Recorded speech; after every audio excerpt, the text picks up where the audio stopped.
My name is Eric Guernsey of the Lucky Clovers 4-H Club, and today you'll be learning about DNA in the most fun way possible by making candy DNA models.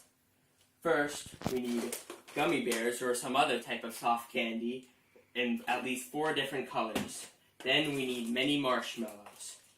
Then we need at least 2 different types of Twizzlers, preferably black and red. Then we need at least 50 toothpicks. Then you will need at least 5 different clear types of containers for holding the candy. And then you will need scissors to cut open the bags. But before we do that, I'm going to tell you some background information about DNA. Now, what is DNA? DNA stands for deoxyribonucleic acid. It is present in the cells of all life forms, including bacteria, plants, and mammals. This is a cell. DNA is coiled into chromosomes and tightly packed in the nucleus of our cells.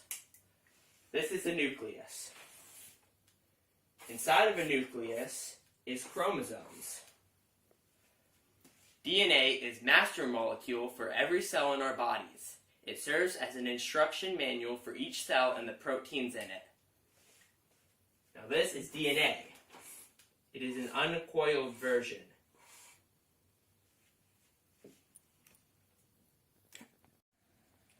Let's look closer at the DNA structure. DNA is formed in strands with each strand entwined in a double helix. It looks like a twisting ladder. Deoxyribose, which is a 5-carbon sugar, and phosphate molecules form the sides of the ladder.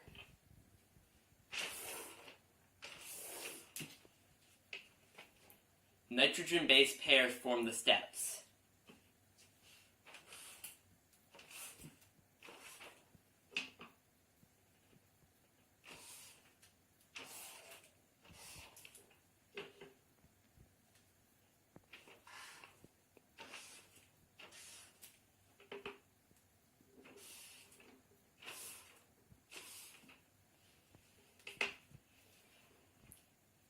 There's a reason I made these rings in color pairs.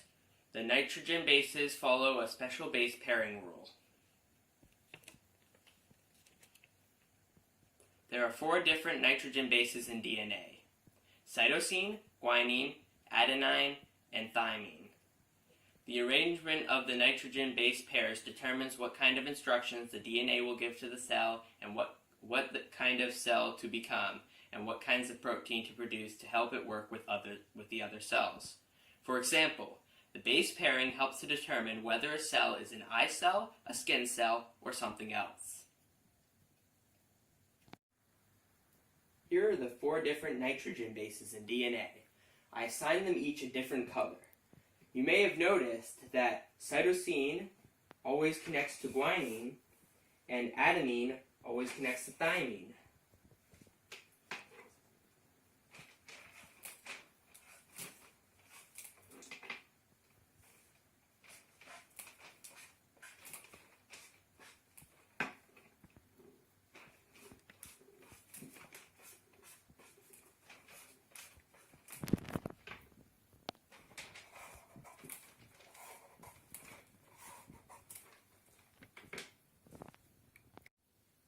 Now we're going to look at DNA replication.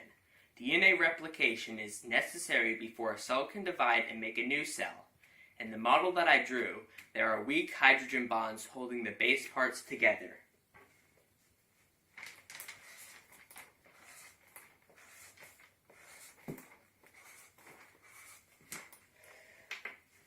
When it is time to replicate, the hydrogen bonds break, allowing the 2 DNA strands to unwind and separate.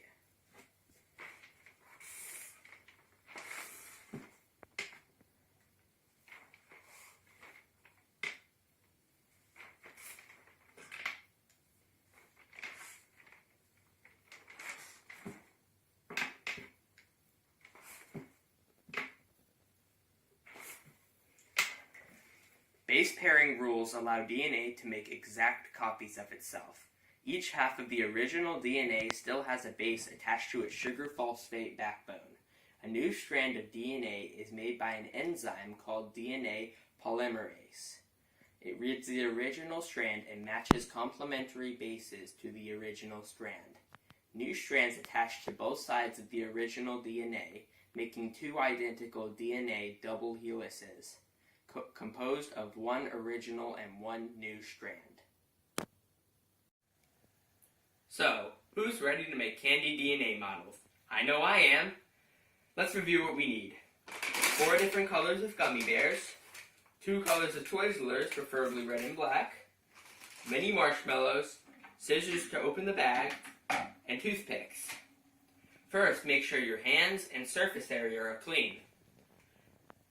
Then, take time to separate your soft candies into 4 different colors, each in its own container, and the marshmallows in its own container as well.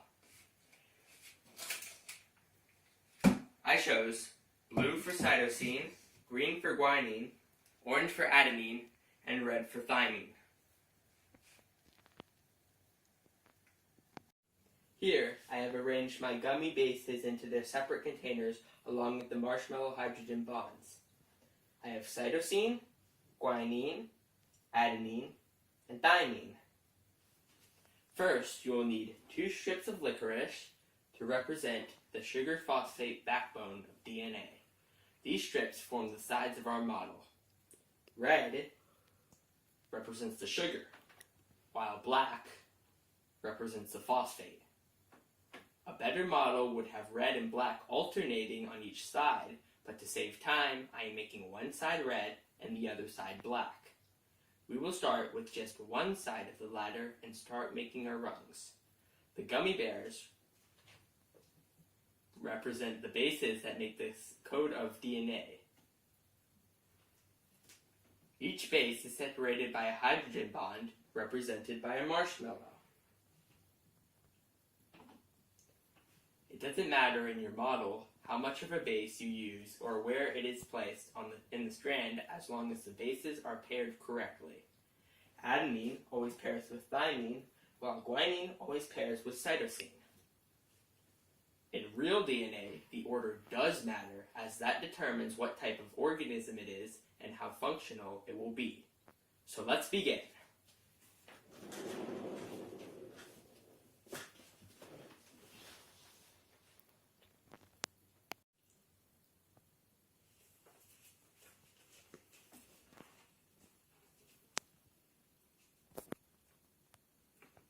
First, I will add cytosine,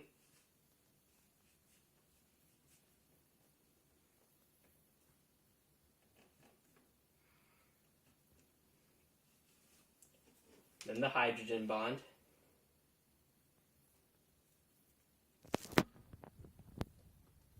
and guanine.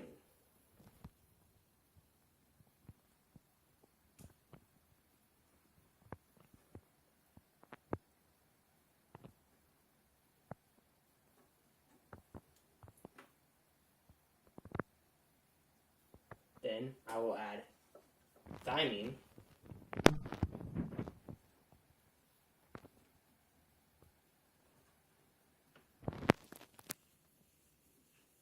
along with its hydrogen bond, and adenine.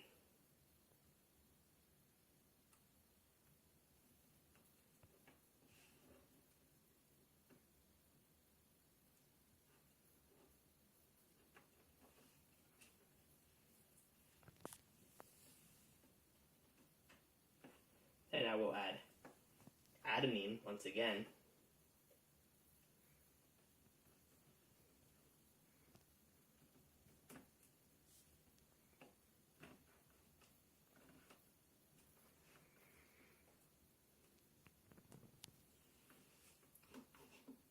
with the hydrogen bond,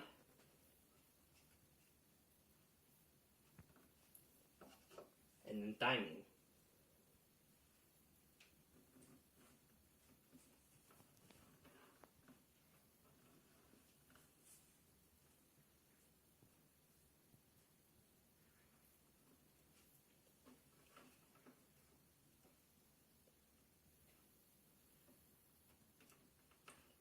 Then I will add guanine,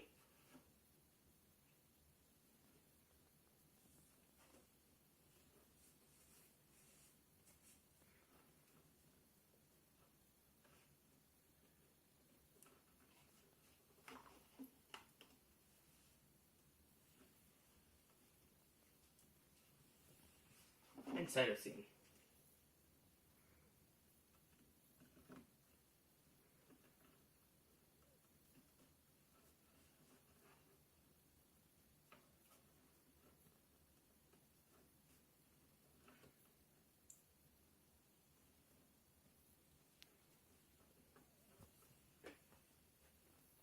Next, I will add thymine.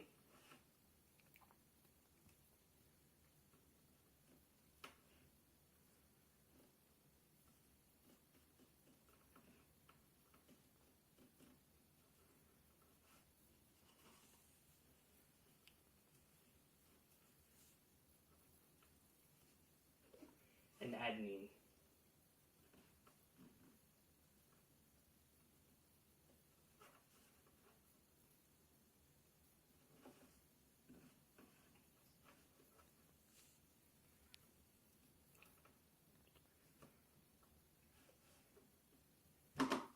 Next, I will add cytosine.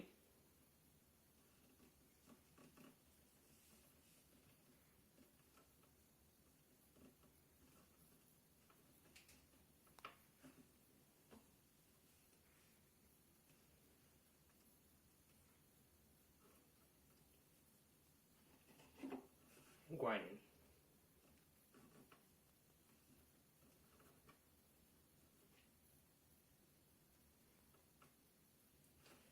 At the ends of the ladder, it will begin to split apart.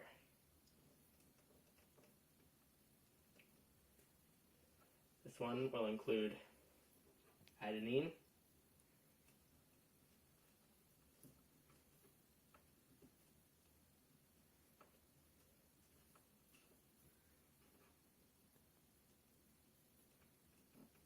on the other side it will have thymine.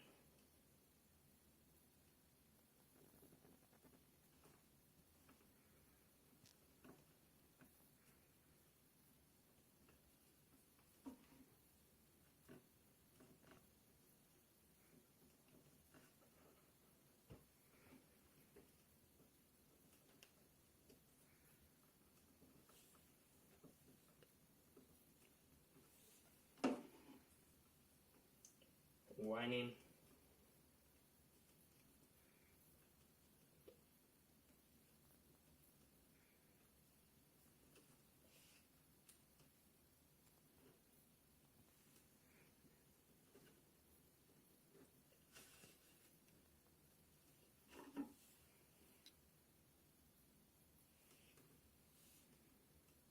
cytosine,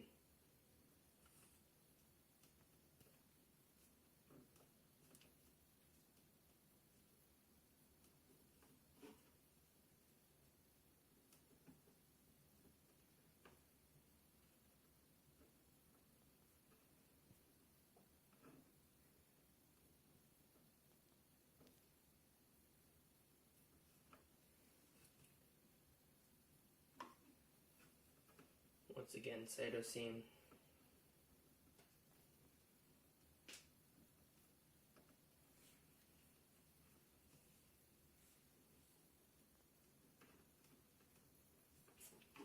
and guanine.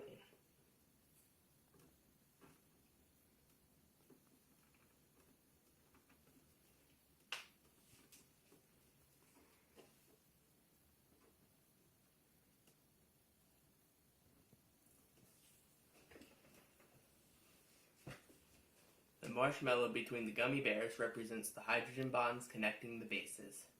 This is where DNA strands break apart during replication and where new strands connect to the original strand.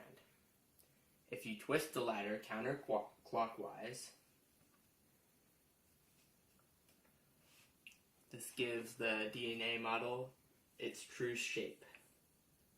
This shape allows for a large amount of genetic info to be stuffed into a very small space. In fact, if you lined up each molecule of DNA in one cell end to end, the strand would be 6 feet long.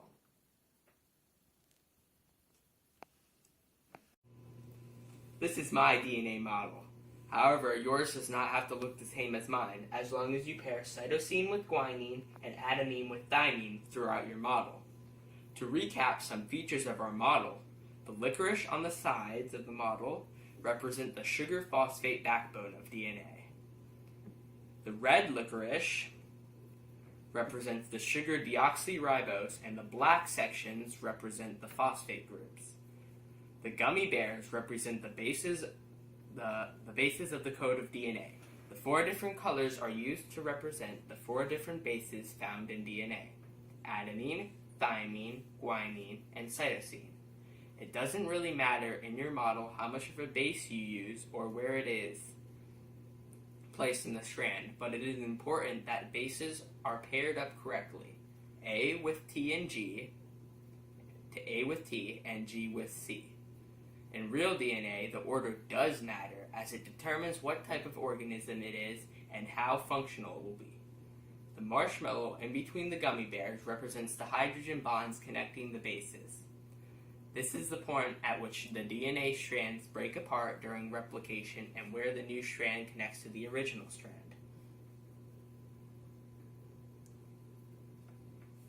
Twisting the ladder at the top in a counterclockwise direction gives the DNA model its true shape, a right-handed double helix. This shape allows for a large amount of genetic information to be stuffed into a very small space. In fact, if you lined up each model of DNA in one cell end to end, the strand would be 6 feet long. Another reason that DNA is twisted is because the sugar and phosphate components are water-loving, but the base pairs are not.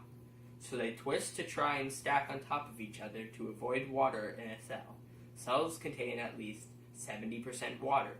Water is necessary for numerous cell functions such as photosynthesis, respiration.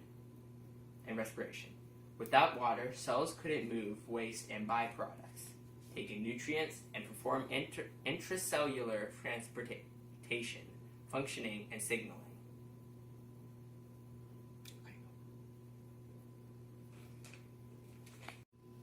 I hope you enjoyed making our candy DNA model as much as I did. While everyone is carefully munching on their candy DNA models, let's take a few minutes to review some things we learned. What is DNA? Deoxyribonucleic acid, or DNA, is a chemical found in the nucleus of cells and carries the instructions for the development and functioning of living organisms. It is often compared to a set of blueprints since it contains the instructions needed to build more cells. These instructions are divided into segments along a strand of DNA and are called genes. Genes are a DNA sequence that code for the production of a protein and control hereditary characteristics such as eye color, hand dominance, or personality. Proteins determine the type and function of a cell, so a cell knows whether it is a skin cell, a blood cell, a bone cell, etc., and knows how to perform its appropriate tasks. Other DNA sequences are responsible for structural purposes or are involved in the regulation and use of genetic information. As our candy DNA models illustrated, DNA looks like a twisted ladder. The sides are made up of alternating deoxyribose sugar and phosphate groups. Between the sides are 4 nitrogen bases connected to each other by hydrogen bonds: adenine, thymine, guanine, and cytosine. These bases make up a group of a phosphate, a sugar, and a base makes up a subunit of DNA called a nucleotide. These bases make up the rungs of the ladder and are attached to the backbone where the deoxyribose or sugar molecules are located. The chemical bases are connected to each other by hydrogen bonds but the bases can only connect to a specific base partner. Adenine and thymine connect to each other, while guanine and cytosine connect to each other. The arrangement of these bases is very important as this determines what the organism will be, a plant, an animal, or a fungus. This is called genetic coding. If one side of DNA has the genetic code of GATCAACCGGG, the opposite would be CTAATAA.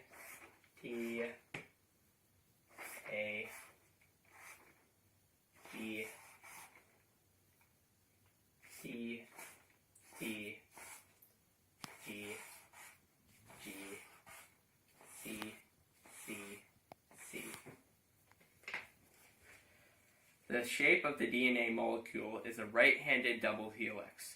This shape allows for a large amount of genetic information to be stuffed into a very small space. In fact, if you lined up each molecule of DNA in one cell end to end, the strand would be 6 feet in length.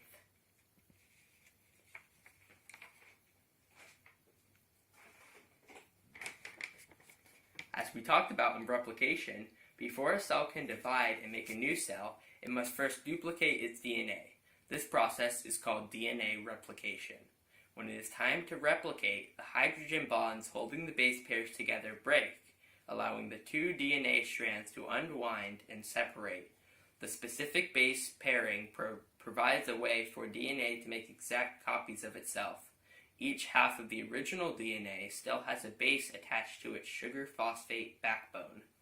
A new strand of DNA is made by an enzyme called DNA polymerase. It reads the original strand and matches complementary bases to the original strand. The sugar phosphate backbone comes with the new bases. New strands attach to both sides of the original DNA, making two identical DNA double helices composed of one original and one new strand.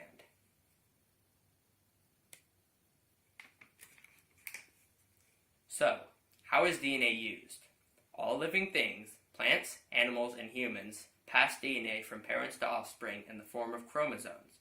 In humans, 23 chromosomes are passed from the mother, and 23 chromosomes are passed from the father, giving the child 46 chromosomes. Chromosomes carry genes from the parents, but not all genes of a parent are sent along. For each child, different sets of genes are passed on from the parents, resulting in unique DNA for each child. This means that even though the genetic code for all human beings is 99.9% identical, no one has had the exact same DNA code except in the case of true identical twins. Knowing this, DNA can be used to identify people in a variety of situations. This field is known as forensic science. Since DNA can be found in a variety of human tissues and fluids such as hair, skin cells, bones, teeth, and saliva, it aids in identification when other methods such as fingerprints and teeth structure are no longer usable. The medical field also uses DNA. Now that doctors at least partially understand how DNA works, modern medicine has made advances in identifying diseases and finding cures. Many diseases such as cystic fibrosis and hereditary diseases, meaning that they are passed on from parent to offspring. By looking at the DNA of an individual, doctors can determine what the disease is or how susceptible a person or their children are to having a particular disease. Doctors also study how cells with damaged DNA multiply to help them find cures or treatments for diseases such as cancer and tumors. But knowledge of DNA is not just used in humans. Food scientists use DNA information to improve crops and develop new food sources. Plant breeders select plants that produce high yields of food, are resistant to pests, and tolerate environmental stresses better than similar plant varieties. This is especially important in areas that have poor growing conditions and/or the area has a large population to feed. However, there has been a growing debate on whether or not these genetically modified food sources are safe and healthy for human consumption.